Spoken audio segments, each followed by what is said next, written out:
Bueno, primero muchas gracias a los que habéis contestado. Ha ganado la pregunta del BIM Execution Plan, así que es de lo que voy a escribir el artículo y este vídeo será solo para vosotros. Ha ganado por 9 votos. Voy a leer las preguntas hacia allá porque es donde tengo el ordenador. ¿Es igual redactar un BEP para una institución pública y privada? Sí. Lo único en lo que puede variar es que puede haber una normativa pública en un país y entonces que te pidan que te ciñas a esta normativa. Por ejemplo, si tienes que escribir un BEP en Reino Unido, seguramente te pedirán que te ciñas a las British Standards o a la PAS. O si te piden que escribas un BEP en Australia, te van a decir igual que te ciñas al NASPEC. Depende de la normativa que tenga el sector público en el país. Second question. ¿Cómo empezar con un BEP? ¿Qué características debe tener? ¿Cómo sería un BEP para la parte de infraestructura? Tema que casi nadie toma en cuenta. Empezar con un BEP. Bueno, pues hay distintas plantillas, por así decir, de las distintas instituciones que tienen normativa BIM. Puedes tomar esas plantillas como referencia perfectamente. La British Standard, la de USA, la Pennsylvania Guide. Hay un montón de plantillas de referencia, pero al final el BEP tiene que adaptarse a tu proyecto, como digo en el artículo. Entonces, al final tú tienes que escribir tu plan de ejecución BIM para un cliente específico con unos requisitos específicos. Lo primero para empezar con el BEP es saber qué requisitos tiene tu cliente. Entonces tienes que hablar con él, no vale que diga que quiere BIM porque es guay, querrá BIM por alguna razón. Entonces si te dice, por ejemplo, que quiere BIM para controlar los costes del proyecto, tendrás que orientar el BEP hacia costes. Si te dice que lo quiere para fases, hacia fases, para lo que él desee. Y según esos deseos del cliente, pues vas escribiendo el BEP para que dé respuesta a sus objetivos. Las características que tiene que tener, espero que estén bastante resueltas con el ejemplo y con el artículo. Y de la parte de infraestructuras, la verdad que el BEP es exactamente igual que una edificación, lo que pasa que si, por ejemplo, estás haciendo una obra muy grande de infraestructuras, puede haber muchos más modelos y luego es verdad que el software es distinto el que está orientado hacia edificación que el que está orientado a infraestructuras. Entonces, pues igual se verán programas como EcoSim, programas de Mendeley, Civil 3D y seguramente por lo que conllevan esos programas tendrá que haber más modelos vinculados entre sí. Entonces tendrás una tabla de modelos mucho más grande, generalmente para infraestructuras, de lo que sería para edificación. Luego hay otro tema también en infraestructuras que es muy importante, por ejemplo el tema de las grandes excavaciones, pues cómo reflejas eso en un modelo. Igual tiene que haber un modelo solo para el volumen que se extrae, ¿no? Pero al fin y al cabo es igual escribir un BEP para infraestructuras que uno para edificación, simplemente que tienes que tener en cuenta pues, que la geometría tiene unos requisitos más concretos y necesitarás un tipo de software más concreto. Y según ese software tendrás que hacer la partición de modelos teniendo en cuenta el software que vas a utilizar. Entonces tendrás que ser muy específico con el software que vas a utilizar. Situación de BEP en el mundo. ¿Existe un estándar? No, en el mundo no nos ponemos de acuerdo ni con el Esperanto. ¿Cómo va a haber un estándar para el BEP? Hay bastantes estándares, hay bastantes normativas, pero cada zona lleva una normativa. Entonces, por ejemplo, lo que pasa en España, pues si tienes clientes internacionales, unos te dicen que te ciñas a la British Standard, otros te dicen que te ciñas a la normativa americana, otros te dicen que te ciñas a la normativa de Estocolmo. O sea, es que al final cada zona tiene su estándar y tú tendrás que estudiarte el estándar de cada zona, los requisitos del cliente. Así que no hay un solo estándar, hay muchos estándares. Diferencia entre redactar un BEP para una ingeniería, son instalaciones o estructura o un estudio de arquitectura. No hay ninguna diferencia. Al final un BEP es un documento que sirve para definir el marco en el que te vas a mover en un proyecto. Me da igual de que sea el proyecto, tú vas a tener que definir el nivel de detalle de cada elemento, los usos BIM que vas a cumplir y cuáles no, la cesión de responsabilidades en los modelos. La única diferencia es que los modelos van a ser de estructura o instalaciones o los modelos van a ser de arquitectura. Igual en instalaciones tienes que hacer más énfasis en usos BIM como análisis de iluminación, análisis de energía. O sea, esos usos al final no se hacen desde los modelos únicamente de edificación, normalmente necesitas también los modelos de instalaciones. Pero al final el documento BEP no varía porque sea de una u otra disciplina. Es más, el BEP se suele hacer en conjunto de todas las disciplinas. Si solo tienes una, suerte para ti. En un proyecto desde el inicio hasta el final, ¿hay un solo BEP vivo o en cada fase básico, ejecutivo, obra, mantenimiento se va cambiando el documento? Yo no diría que en cada fase, yo diría que durante todo el proyecto se va cambiando. Es verdad que hay hitos. Cuando pasas de básico a ejecución, pues hay una cesión de responsabilidades en los modelos y ahí sí que es importante hacer una especie de parón en el BIM Execution Plan y volvérselo a enviar al cliente con las nuevas condiciones de proyecto de ejecución, con los nuevos parámetros que entiendas que van incluidos en el proyecto, con el nuevo desarrollo de esta fase, si hay nuevos riesgos, por ejemplo, que entren subcontratas a trabajar con los modelos, habrá que incluir esas condiciones, pero al final va cambiando durante todo el proyecto. ¿Cuál es el contenido del BEP y de desarrollar uno con un ejemplo? Os he dejado el ejemplo.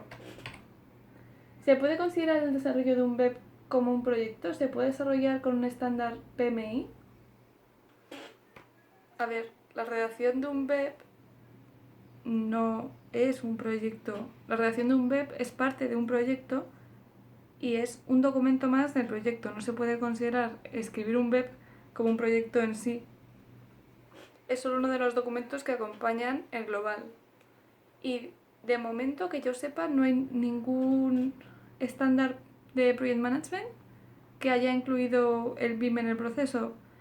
Yo creo que todavía está muy verde este tema. O sea, el tema del BIM está muy desarrollado por la gente que trabaja en BIM y el tema de Project Management está desarrollado por la gente que se ha sacado este tipo de certificación, pero de momento los dos mundos no convergen. Es verdad que el Project Manager pues sigue gestionando el proyecto y ahora suele ir acompañado de un BIM Manager. Puede que en un futuro se junten estas dos figuras, pero ahora mismo están separadas. Más preguntas. ¿Cómo hacerlo sencillo, sin pretensiones? Te he dejado una mini guía de BEP para que veas un ejemplo súper sencillo, pero realmente es un documento que lo puedes enrevesar hasta donde tú quieras o simplificar hasta donde tú quieras. A ver, también te digo que como cualquier documento que se entrega al cliente, cuanto más específico seas, mejor. No es que lo tengas que hacer enrevesado, pero sí que creo que lo tienes que hacer conciso y claro para que el cliente y todos los agentes que estén implicados en el proyecto en BIM entiendan lo mismo. Entonces simplemente redáctalo de una forma sencilla que todo el mundo lo entienda, no tiene por qué ser enrevesado. Me gustaría saber qué opinas sobre un libro de estilo. ¿Qué es un libro de estilo? Voy a buscarlo. A ver. Libro de estilo. ¿Qué cosas más raras me preguntáis? A ver, tengo dos interpretaciones para la expresión libro de estilo. No sé si voy a resolver bien tu pregunta. Una interpretación, libro de estilo como el estilo de dibujo del estudio de arquitectura o del estudio de ingeniería o de la empresa de estructuras. Cómo solían ellos representar, dibujar, ¿no? Bueno, pues eso puede que tú tengas tu forma de dibujar o de representar tradicional. Al final lo acabarás haciendo también de la misma forma en los programas BIM, porque al final cada programa BIM tiene su sistema de representación. Y si tu empresa tiene una forma de representar, pues claro que puedes intentar meterlo en el BIM Execution Plan, si no te exigen otro modo de representación. Si tú vas a ser el encargado de redactar el BIM Execution Plan y otras empresas van a entrar a trabajar contigo, pues tú intentarás que en el BIM Execution Plan se refleje que todas las empresas tienen que dibujar como tú sueles dibujar. Al final, si se refiere a eso tu pregunta, en BIM se siguen entregando planos de momento. Hay algunos clientes que ya empiezan a pedir modelos, pero es muy raro. Entonces, claro, cada uno quiere dibujar como él hasta ahora ha dibujado. Bueno, pues en la parte de representación gráfica dirás cómo tienen que ir los objetos BIM para que al final salgan dibujados como tú quieres. Eso si libro de estilos es la opción 1. Libro de estilos si es la opción 2 y te refieres a una especie de plantilla para web, es decir, como una especie de guía para escribir un web, hay bastantes en internet, como rellenables de coger aquí la plantilla y ya está, te haces el web desde aquí. Y supongo que todos los estudios y empresas deberían tener su propia noción de cómo quieren escribir el web antes de empezar, pero al final cada web va a ser distinto y va a estar ajustado a las necesidades del cliente específico y a sus requisitos. Entonces al final el libro de estilo es algo muy teórico si me lo estás preguntando en ese sentido, pero sirve para poquito. De Revit y Dynamo hay mucha información en YouTube, pero un web es algo que poca gente conoce y resulta imprescindible. Pues nada, hablar del web. ¡Ay, la madre! Vale. Esta pregunta es larga, voy a cortar. Soy un promotor que tengo también patrimonio inmobiliario. Me he enterado de que existe algo que se llama BIM, pero no sé muy bien de qué va. Me han dicho que a partir de ahora lo exija todo en BIM porque me va a ayudar. Vale, esta situación es bastante tradicional, ahora mismo en España está pasando bastante. ¿Qué tengo que pedir a los arquitectos, a los aparejadores, al constructor? ¿Qué formación tengo que dar a mi organización? ¿Compro una herramienta para desarrollar proyectos o con un visualizador me vale? ¿Tendré que encargar programas específicos? Te avanzo lo que pienso. Ante todo, esta persona tiene que tener claro el flujo de trabajo, información o ayuda o espera o desearía conseguir en cada paso. Esta es la situación que tiene la administración, por ejemplo. Muchas gracias. Vale, la administración, si tú eres promotor, tú eres administración, lo que tienes que hacer es un employer requirement, que es un requisito del empleador. Entonces, bueno, traducción literal chunga del inglés. Lo que tú tienes que hacer es definir muy bien para qué quieres un modelo BIM. No puede ser eso de me he enterado de que existe pero no lo sé muy bien. Vale, pues primero explícale a la persona que quieras contratar, pregúntale de qué va el BIM y pídele información sobre por qué te va a ayudar. No te vas a creer lo que te estén diciendo, sino que vas a preguntar. Luego, piensa, según lo que te digan, para qué quieres tú los modelos. Porque, por ejemplo, si tú eres un administrador de fincas, igual lo que quieres es tener toda la documentación de esas fincas dentro del modelo. O si tú eres un constructor, igual lo que quieres es tener súper controlado que nada se choque entre sí para que al llegar a la obra, ahorrarte ese dinero de repetir la obra que suele haber muchas veces en estos procesos. O igual quieres controlar las fases y ver que nada se va a chocar mientras estás en obra. Entonces, el BIM puede servirte para muchas cosas. Si eres un promotor con patrimonio, en alquiler igual quieres controlar todo tu patrimonio mediante BIM o quieres monitorizar esas viviendas, ponerle sensores y monitorizarlos con los modelos. Es que tienes 10.000 opciones. Con alquiler de viviendas, si tienes, por ejemplo, todas las viviendas modeladas y controlado, pues los muebles que tienes, cada cuánto se te suelen estropear, vas monitorizando eso con el modelo, pues vas a tener un control y una visualización de las posibilidades de la vivienda en un futuro, por ejemplo. Y de ellas, pero ya te digo que lo mejor es preguntar. Lo del visualizador, puedes tener un visualizador rollo Solibri o Navisworks que te permite volcar los modelos de los distintos formatos y verlos.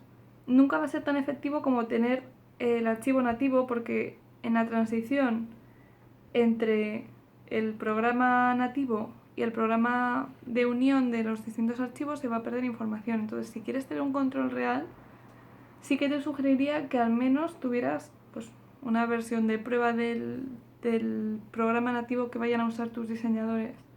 Porque de esta manera vas a poder ver realmente en qué fase está el modelo y tener ese control sobre él. Explicación completa sobre el asunto, su redacción y puesta en funcionamiento. ¡Qué listos sois! Siguiente. En tu experiencia como BIM Manager en los proyectos en el extranjero, cuando has redactado un BEP o te has encontrado uno ya hecho, ¿de qué forma has abordado el anexo donde se explican los lots? ¿Te has reunido con los arquitectos, ingenieros y promotor para decidir qué parámetros de cada elemento, arquitectura e instalaciones han de incorporarse en qué fase del proyecto, además de lo reflejado en la tabla de Excel tipo como la de BIM Forum? Gracias y un saludo. Sí, te contesto. El tema de los lots. Hay ocasiones en las que sí que me he reunido y hay ocasiones en las que no.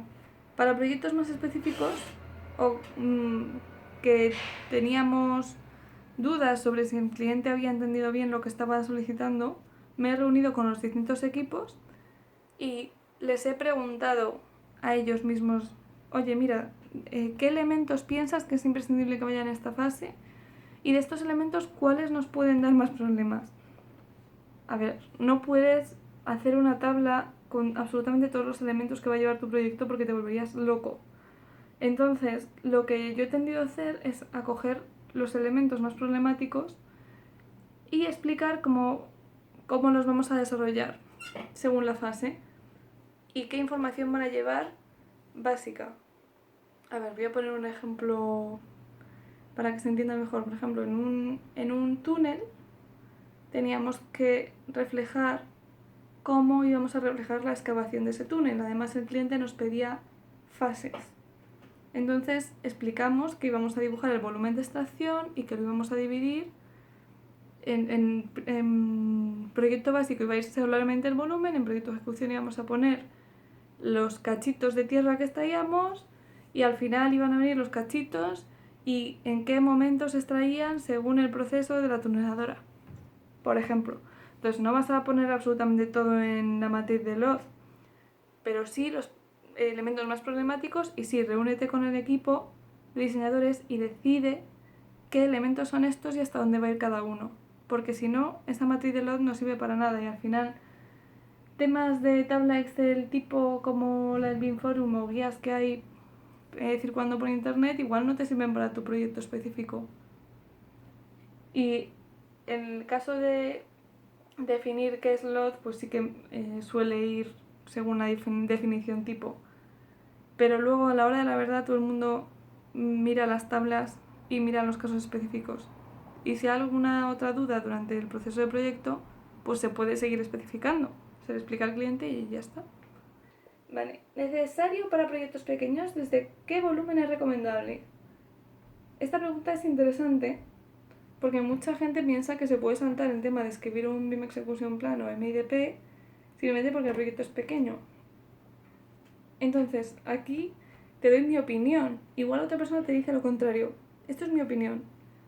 No te saltes de escribir el BIM Execution Plan, porque aunque sea un proyecto pequeño, tu equipo puede cambiar, pueden pasar 1000 cosas en el camino, o incluso la persona que está escribiendo el documento o como marcando los estándares puede largarse de tu empresa. Entonces, ¿qué?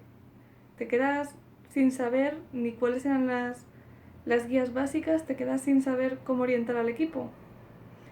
Entonces, aunque sea muy básico, escribes un BIM Execution Plan básico, una guía de cómo se está trabajando en BIM en el proyecto, con qué criterios se está modelando, con qué criterios se reparten los modelos, cómo se nombran los objetos paramétricos. Lo redactas. Es un rollo, pero puede ser un documento corto y no sabes la cantidad de trabajo que te va a ahorrar. Y una guía de buenas prácticas de modelado también. Más. ¿Habría algún documento normalizado? Estoy contestando. Calles adaptadas a topografía. Calles adaptadas a topografía. Esta es la pregunta. No me lo ponéis fácil, ¿eh? En el BIM Execution Plan puedes reflejar si vas a modelar el entorno o no lo vas a modelar tal cual es o si lo vas a hacer como básico. Por ejemplo, si tu empresa tiene incluido en el presupuesto, en el desarrollo de la obra, toda la zona, todo lo de obra civil que hay alrededor del edificio, pues tendrás que incluir cómo piensas modelar las calles, cómo piensas modelar las aceras, cómo piensas modelar las carreteras. Generalmente el software BIM clásico que está desarrollado para edificación no está igual de bien desarrollado para obras lineales y para obra civil. Entonces tendrás que especificar en el BIM Execution Plan con qué software vas a modelar los modelos de obra civil o de obras lineales. Supongo que te referías a eso con la pregunta. ¿Cuál es el punto más importante en el redactado? Podría decir que todo es importante, pero me voy a mojar otra vez, como siempre. Y te voy a decir que probablemente sea la matriz de responsabilidades, es decir, qué agente se responsabiliza de qué elementos y de qué modelos en el proyecto, porque ahí es donde está el punto complicado conceptual, es decir, en ese punto tú dices hasta dónde vas a desarrollar cada elemento y quién es el responsable. Y si en un punto dado entra otro agente y te dice, no, es que esto lo tienes que modelar tú te vas a esa matriz y es donde dices, no, mira, es que yo dije que iba a modelar esto. Y no voy a modelar más que esto porque es que lo he puesto en el BIM Execution Plan y tú, cliente, me lo has aprobado, entonces yo no voy a modelar esto. Es que ahí es donde tú puedes perder dinero. Si no reflejas y defines bien hasta dónde llega cada elemento, hasta dónde llega cada modelo. Gestión de datos listas con Dynamo. Te has equivocado de sugerencia, ¿no? Aún así habría ganado BEP. ¿Qué parámetros y estándares escogería para elementos de obra civil? Obra civil es un concepto súper amplio. Puede ir desde puentes a obras de metro o a urbanizaciones. Entonces, como es un concepto tan amplio, definir unos parámetros y estándares pues me parece demasiado querer acotar el universo. Pero siendo obra civil algo tan amplio y normalmente los modelos de obra civil, modelos muy grandes, lo que siempre intentaría definir sería la división de modelos.